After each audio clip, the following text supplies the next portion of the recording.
I like to do a little slot. What have I been up to? Because it's, I'm on this stage, I might as well. And I like to think. I think quite a lot. I like thinking. And I kind of ponder. And recently, my partner, Graham, who does the door, we went to Barcelona. We got back on Monday. Has anyone been to Barcelona? Most people in the UK have been to Barcelona, haven't they? It's a short hop. Who has been to the Sagrada Familia?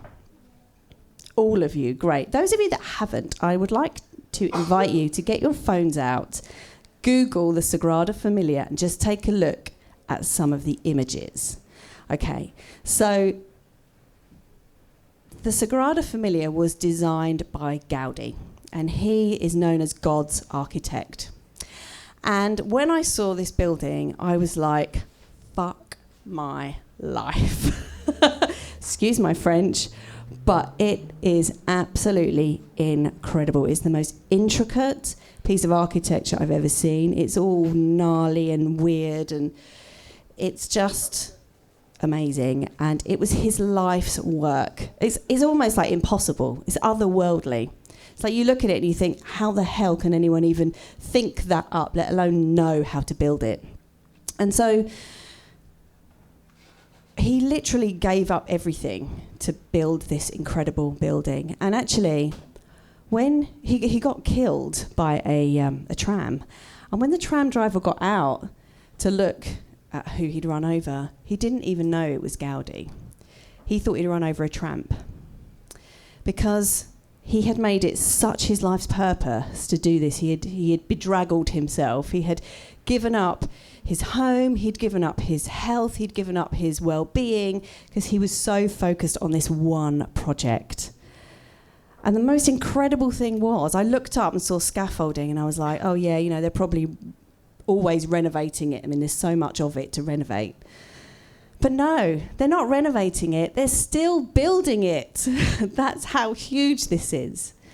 And so it made me think about the word commitment. And I thought, what lengths would I go to achieve my life's work, my dream, my life's mission? Gosh. So that's something that I want to throw out to you. I want to throw that out to you to consider that for yourselves. How much is too much? How much discomfort is too much discomfort? What are you willing to sacrifice? What are you not willing to sacrifice? And there's no right or wrong in this, because we're all different. We're all so different, and we've all got different personality types. And one of my core values, one of my guiding principles is balance.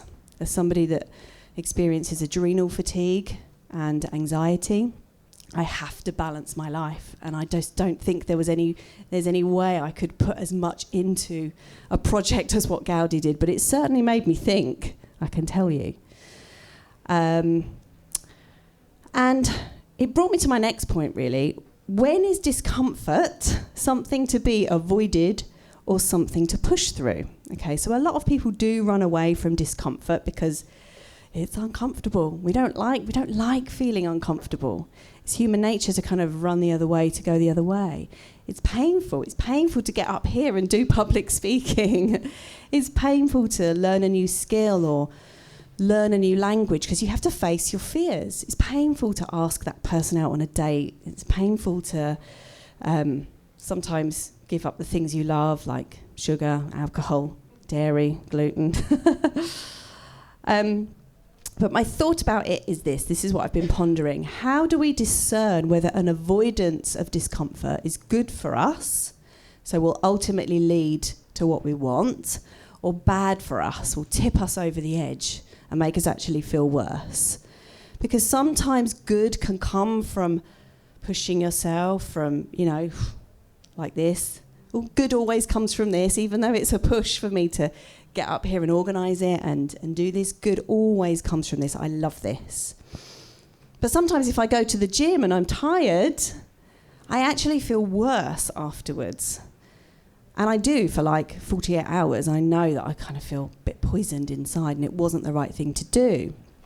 And I personally think the key is to build a relationship with yourself, always coming back to yourself. Build a relationship with your internal guidance system, your internal feelings, your radar. And sometimes these things are very subtle, they're not obvious. They don't always scream at us like, pain. They can be something, very, very subtle. And the trick is tuning in, meditating, quietening your mind. And I've been doing a lot of that recently, much more than normal.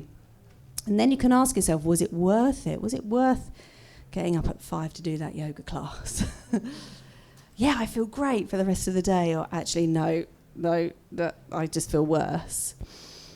So I always like to think of it, I listen to what the outside world says, because sometimes, they get it right. But sometimes they don't. And who are they anyway? Your own internal guidance system, I believe, is the most powerful, the most important, and then you can use that as your compass, your guiding force, your guiding light to let you know what level of commitment you're willing to achieve, you're willing to throw yourself into. So it's all about you writing the rules, and I think Damien, our first speaker, is going to be talking about writing the rules or rewriting the rules, or you decide what the rules are. So that's it. That's what I wanted to talk about. That was my little musing for the month. And of course, if any of you here are a Gaudi, or who are some other Gaudis? Gandhi?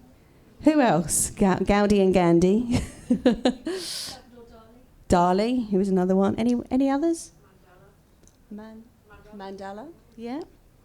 Yeah, those kind of people. Some, we just have. Some people have this absolute inner calling just to do whatever it takes at any expense, even their health. That's not me. I've decided that's not me. Especially at 42, I value my health, I value my feelings, I value my comfort. I was born in the year of the cat, so I like my comfort. So that's it. That's all I want to say. I do have a Facebook group, a new Facebook group that I've set up called the Anxiety Compass. And if any of you do experience anxiety or suffer with it, come on over, and it's a nice safe space for you to hang out. It's all positive. We don't rant, we don't moan about what we're anxious about. We uplift and inspire.